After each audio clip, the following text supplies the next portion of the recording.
आप सभी को बहुत बहुत नमस्कार मेरे YouTube चैनल सुईश असवाल में। तो अभी तक आपने मेरे ब्लॉग्स में मेरे दादाजी देखे होंगे जो कि गांव में रहते थे। तो बड़े दुख के साथ कहना पड़ रहा है कि अब दादाजी हमारे बीच नहीं रहे। और ऐसा नहीं है कि दादाजी काफ़ी टाइम से बीमार थे या फिर उनको कोई बीमारी लगी हुई थी। वो बिल्कुल फिट एंड फाइन थे क्योंकि वो हमेशा से ही अपने गांव में रहे हैं। ऐसा भी नहीं कि कभी वो नौकरी करने के लिए शहर गए हों। अगर उन्होंने कुछ काम भी किया है तो या तो अपने गांव में ही काम किया है या फिर गांव के सामने जो गांव का बाजार रहता है वहाँ पे कुछ काम किया है। तो उनकी जितनी भी ज़िंदगी निकली है सारी की सारी गांव में ही निकली है। इसलिए जब वो हमें छोड़ के गए तो उस समय उनकी उम्र थी 85 साल। और वैसे वो 85 से भी ऊपर जाते हैं, लेकिन अब वही था, वो थोड़ा वीकनेस ज़्यादा थी उनको। तो जैसे कभी कहीं गिर गए या फिर कोई बीमारी हो गई तो वो कभी भी किसी डॉक्टर के पास नहीं जाते थे। वो जितनी भी अपना उन्होंने इलाज किया है सारा का सारा जो उनके गाँव में आसपास जड़ी बूटियाँ हैं उनसे ही करते थे वो। और अभी भी अपने आखिरी टाइम पे भी बातें पूरी कर रहे थे वो, लेकिन वही था कि बहुत वीक हो गए थे, ढंग से चल नहीं पा रहे थे। और जैसे कि मैंने कहा डॉक्टर पे जाने की तो उनको आदत थी नहीं। तो लास्ट टाइम में भी कोई, क्योंकि डॉक्टर के पास भी तभी जाएगा ना जब कोई बीमारी होगी। तो लास्ट टाइम में भी कोई उनको बीमारी नहीं थी, तो इसलिए किसी को ये भी नहीं लगा कि डॉक्टर के पास ले आना चाहिए। और जब वो 20 तारीख को सोए तो फिर उसके बाद जो दादी है मेरी, जो आपने देखी होगी ब्लॉग में, तो फिर उनकी जब नींद खुली रात को 2 बजे के करीब, मतलब 21 तारीख हो चुकी थी। तो जब उनकी नींद खुली तो उस समय दादाजी हमें छोड़ के चले गए थे। तो दादाजी के जाने के बाद जो हमारी सबसे ऊपर वाली जनरेशन थी, मतलब जैसे एक मेरी जनरेशन हो गई, मैं, विक्की और जो नयन, जितने भी हम भाई लोग हैं, बिज्जू, एक ये जनरेशन हो गई। उसके बाद एक पापा वाली जनरेशन हो गई, पापा, ताऊ जी, चाचा जितने भी हैं। फिर एक ये दादाजी वाली जनरेशन थी। तो उसमें बस मेरे लास्ट दादाजी थे जो हमारे साथ थे।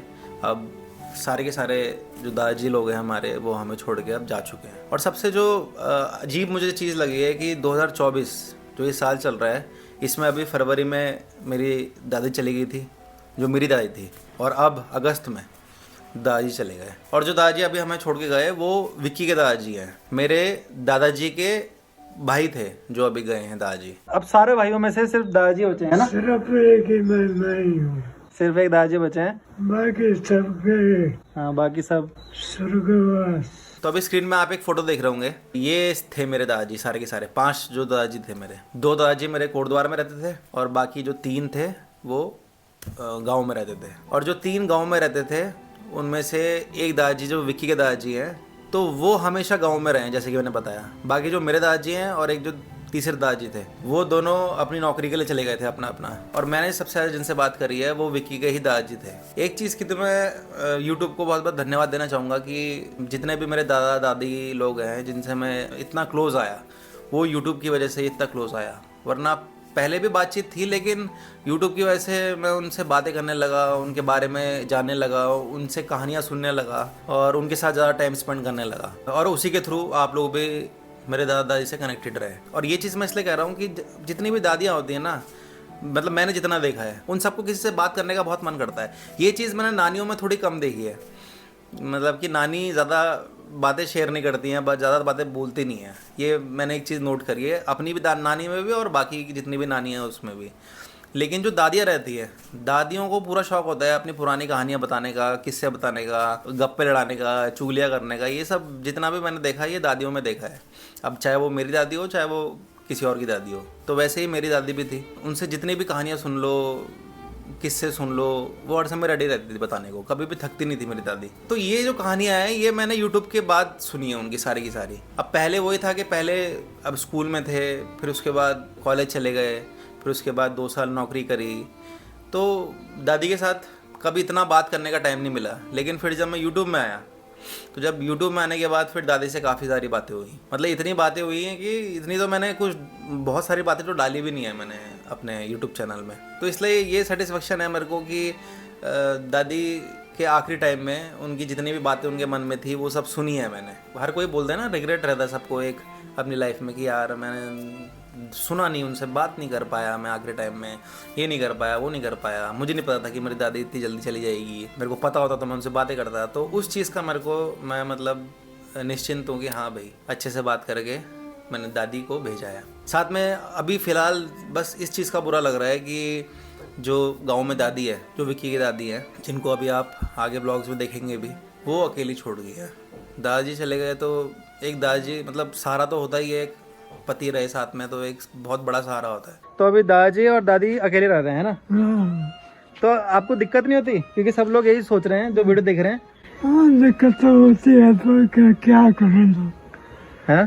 क्या करना है तब। और वैसे भी दादी बहुत इमोशनल है, जो विक्की की दादी है बहुत ज़्यादा इमोशनल, कुछ भी बात हो तो रोने लग जाती हैं। और दादाजी भी ऐसे थे, जब भी उनसे कुछ बात करो, हम लोग जब घर छोड़ के वापस आते थे, गांव छोड़ के वापस आते थे, शहर आते थे, तो दादाजी रोने लग जाते थे। और जिस तरीके से बाय भी करते थे, बिल्कुल हाथ पकड़ के और एकदम झुक के बाय करते थे हर किसी को, चाहे वो बच्चा हो, चाहे वो बड़ा हो, चाहे वो औरत हो, चाहे वो मर्द हो, इक्वल ट्रीट करना है। कोई ऐसा नहीं कि बच्चा है तो झुकना नहीं है। तो बस इस चीज़ का थोड़ा लग रहा है कि दादी पता नहीं किस तरीके से अपने आप को संभाल रही होंगी अभी। फ़िलहाल तो अभी वहाँ सारे के सारे जितने भी उनके बच्चे हैं वो हैं वहाँ पे, नाती पोते हैं, आ गए हैं, पहुँच गए हैं वहाँ गाँव में। अब हर समय तो रहेंगे नहीं, वो अपने काम के लिए निकलेंगे, हर कोई बाहर निकलेगा गाँव से, तो तब कैसा फील होगा उस अकेले घर में उनको, मैं वही सोच रहा था। और सबसे मेन मुद्दे की बात ये है ना, ये जो बूढ़े लोग होते हैं ना, जिनको बचपन से ही मतलब जवानी से ही गांव में रहने की आदत होती है, वो शहर आने का सोचते भी नहीं है कि भाई हम जाएंगे ही नहीं, हमें गांव में ही रहना है। और अगर उन्हें गांव से इधर ले आओ, कुछ महीना शहर रखो, तो फिर बस वही हो जाता है स्टार्ट कि हमें गाँव जाना है, गाँव जाना है, गाँव जाना है। अभी फ़िलहाल मैं सोच रहा था कि आप सबको दादी, जो मेरी दादी हैं, वो जब व्लॉग में पहली बार आई थी, तो वो वाली एक क्लिप दिखाऊँ आपको, जब उनकी फर्स्ट टाइम एंट्री हुई थी व्लॉग में। वो प्रणाम दादी, ठीक हो? नमस्ते नमस्ते। कैसा हो? बढ़िया। शक्ल तो दिखा दो एक बार। तो ये मेरे ताऊ जी हैं। तो कैसा लग रहा है आपको वापस गढ़वा लाके? अच्छा लग रहा। अब तो दादी को मैं बहुत सारे ब्लॉग में लाऊंगा, जैसे पापा को लाता हूँ तो दादी को भी लाऊंगा, जिससे आप लोगों का भी ऐसी एंटरटेनमेंट हो। तो कैसा रहा आपका लॉकडाउन फिर? बहुत ज्यादा लगा। बहुत ज्यादा मतलब क्या लगा? डर लगा? और क्यों? लोग बाग मर। ओह, तो आपको डर लग रहा था आपका भी नंबर ना लग जाए? हाँ। अगले महीने जन्म महीना है। किस डेट को? डेट नहीं है पता। अगले महीने मतलब अक्टूबर में या नवंबर में? नवंबर 15 के बाद। तो मतलब आपको अपना बर्थडे याद क्यों नहीं है? कौन बताता उस टाइम जानते ही नहीं थे। ऐसा जानते थे मंगसिरा महीना, जैसे 15 गति। 15 गट्टी मतलब? जैसे तारीख है वो गति है। संग्राम है, संग्राम के बाद 2 गति, 3 गति, 4 गति, 5 गति। ये जो तारीख है ये तो इंग्लिश के है ना, तो वो गढ़वाली का गति होते थे। तो और आपने पढ़ाई कहाँ तक कर रखी? 5वीं तक, फर्स्ट डिवीजन आई थी। तो और क्यों नहीं पढ़ा? कौन पढ़ाता, स्कूल नहीं थी। जब वहाँ नानी के गांव में 4 गांव है, जैसे ये किधर, ये नानी के गांव में मतलब आपकी नानी के?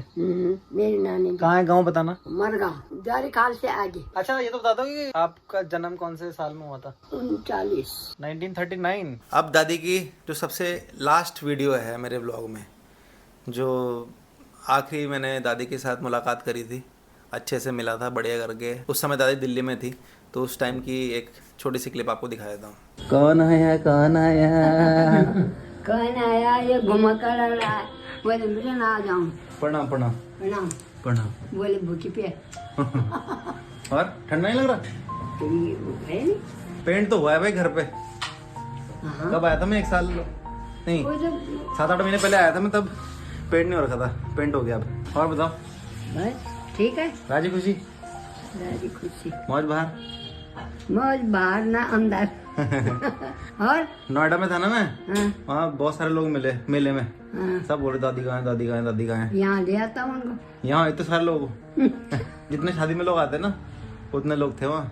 ज्यादा ही रहे होंगे। मतलब ज्यादा, जितने मेरे को जानते थे हाँ, हाँ। उतने ज्यादा तो थे, पर अगर मैं सबको यहाँ लेता तो फिर शादी हो जाती है, तेरी हो जाती। यहाँ से डबल होके चले जाता। डबल। तो दादी की एक आदत थी कि दादी कभी भी एक जगह टिकती नहीं थी। अगर 2-3 महीना खुर्दवा रहना, 2-3 महीना गांव रहना, 2-3 महीना दिल्ली रहना, तो ऐसे रोटेशन में चलती रहती थी दादी। तो इसलिए अगर आज तक टिल डेट, अभी फरवरी से अभी अगस्त आ गई, अभी भी मेरे को ऐसा नहीं लगता कि दादी नहीं है हमारे साथ। और एक जो बुरा लगने वाली फीलिंग होती है, वो पता नहीं आती ही नहीं मेरे अंदर, क्योंकि ऐसा लगता है कि यार अभी दादी से बात कर लूँगा, अभी दादी आ जाएगी यहाँ पे, अभी कुछ दिन गाँव है तो कल आ जाएगी दादी, या परसों आ जाएंगी, या अगले महीने आ जाएंगी। तो अभी भी ये फीलिंग है मेरे अंदर कि नहीं भाई, दादी कहीं नहीं गई है। और कई बार ये सोचने की कोशिश करता हूँ कि नहीं दादी चली गई हैं, लेकिन पता नहीं वो मेरा एक दिल से आवाज़ आती है कि नहीं नहीं यहीं है, कोई बात नहीं, आ जाएंगे अभी कुछ टाइम बाद। अब ऐसा क्यों है मेरे अंदर, ये मुझे समझ में नहीं आता। और अगर है होगा शायद आप में से भी कोई जो ऐसा फील करता हो जब उनका कोई क्लोज जाता है, तो बताना ज़रूर एक बार कि मेरे जैसा कोई सोचता है कि नहीं सोचता। क्योंकि ये चीज़ अभी तक किसी के साथ शेयर करी नहीं थी, मैंने पूछी नहीं किसी से कि यार तुम्हें भी ऐसा लगता है क्या। तो इसी के साथ जो दादाजी हैं हमारे, तो उनके भी ब्लॉग की जो पहली क्लिप है जब वो फर्स्ट टाइम मेरे ब्लॉग में आए थे, वो भी मैं एक बार आपको दिखा देता हूँ। दादाजी प्रणाम। दादाजी प्रणाम। कैसे दादाजी, ठीक हो? बढ़िया। दादाजी मेरा नाम पता है आपको? बताओ बताओ। सुयश। अब एक बार जब लास्ट टाइम दादाजी ब्लॉग में आए थे वो भी आप देख लीजिए, क्योंकि अभी जब मेरी दादी की छपंडी थी, 6 महीने की पूजा थी, तो उस टाइम हम सब घर वाले मिलके, परिवार वाले मिलके चौमिन बना रहे थे। तो उसमें ये बात आई, दादाजी उस समय बैठे नहीं थे हमारे साथ, दादाजी अपने कमरे में थे। तो हमने बोला विक्की दादी से कि भाई दादाजी खाएंगे चाउमीन, तो दादी ने साफ मना कर दिया कि नहीं नहीं वो नहीं खाएंगे, ये सब चीज़ें नहीं खाते दादाजी। तो हमने बोला ठीक है भाई। लेकिन तभी जैसे हम लोग खा रहे थे चाउमीन, तब तक देखते हैं हम कि दादाजी अपने कमरे से चलते चलते आ गए, हमारे साथ बैठ गए वहाँ पे। तो हमने पूछ लिया फिर दादाजी खाओगे चाउमीन? तो दादाजी ने बोला हाँ भाई खा लूँगा।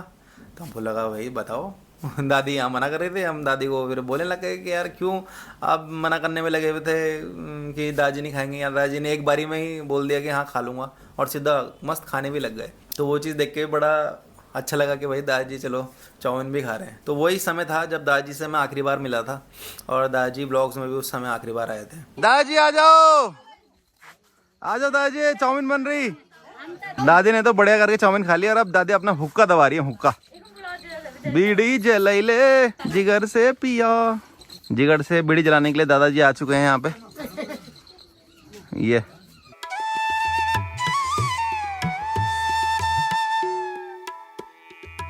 दादा कैसी लग रही है चाउमीन? ठीक है? क्या बोल रहे हैं? First class. First class. हाँ आपके बेटे ने बनाई है, आपके पुत्र ने। साथ में अभी इस वीडियो की स्टार्टिंग में मैंने एक चीज़ कही थी कि दादाजी कभी भी हॉस्पिटल नहीं गए थे। हर समय जब भी उनको कोई बीमारी होती थी उसका इलाज वो जड़ी बूटियों से करते थे जो उनके आसपास रहती थी। तो अब मेरे को ये चीज़ सोच के बड़ा बुरा लगता है कि भाई अब हमें कोई बताने वाला नहीं है, क्योंकि दादाजी थे जिनको सब जड़ी बूटियों के बारे में पता था कि हाँ भाई इस पौधे से ये होता है, इस पेड़ से ये ठीक हो जाता है। तो अब वो चीज़ हमारे परिवार से जा चुकी है जिनको इतना नॉलेज था। तो उन्हीं के साथ मैंने एक वीडियो भी बनाया था जिसमें मैंने उनसे पूछा था कि भाई आप कैसे कैसे अपनी जो चोट हैं, अपनी जो बीमारियां हैं उसको ठीक करते हो। क्योंकि दादाजी एक बार गिरे भी थे, उस समय काफ़ी उनको चोट लगी थी सर पे, मतलब काफ़ी गहरा कट आ गया था उनके सर पे। तो उसको भी उन्होंने जड़ी बूटी से ठीक किया था। तो वो चीज़ मैं दादाजी से पूछी थी, तो उसकी भी व्लॉग की एक क्लिप है, वो मैं आपको दिखाता हूँ। तो अभी दादाजी बताएंगे दादाजी ने अपनी चोट कैसे ठीक करी थी। तो ये कुछ इसको ऐसे ना हाँ मींड के है। पहले तो आप ये बताओ दादाजी कि ये जो आप पीस रहे हो हाथ में, हाँ। ये जो जड़ी बूटी है ये है क्या? एक घास होता है ये जो खेत में, नाम क्या है घास का? काला खड़ कहते हैं इसके। काला खड़ा। हाँ, अच्छा खड़। काला खड़। हाँ, दिखाओ कैसा है, एक बार दिखा दो तो पहले। कैसा था ये? पत्ता होता है क्या? हाँ, अच्छा देखो ये है, देखो ये हाँ, ये ऐसा करे कुछ है। अब इसको पीस रहे हैं दादाजी। ठीक है एक बार पीस दो फटाफट। इसको बारीक करके ना सब उसका रस लगा दो ना, तो उससे जल्दी पानी नहीं निकलना चाहिए उसमें। ओ पानी निकल रहा है, देखो ये पानी जो निकल रहा है ना, हाँ हाँ, इसको डाल दो उसमें। जैसे मेरे यहाँ पे चोट लगी हुई है अगर, हाँ, ऐसे ना, हाँ ऐसे करके लगा दो तो ठीक हो जाएगा। खून बंद हो जाती है। ओ अच्छा, खून भी बंद हो जाएगा इससे? हाँ, खून भी बंद हो जाता। क्या बात है। हाँ, जल्दी फिर ठीक भी होता। जल्दी ठीक हो जाता है। हाँ, क्या बात है।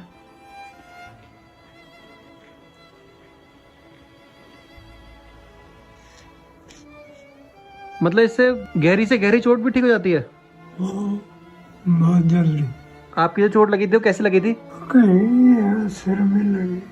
नहीं लगी कैसे थी, क्या हुआ था मतलब? गिरा था मैं, कई दफे गिर गया। अच्छा कई दफे गिर गए, तो इसी से ठीक करते हो फिर?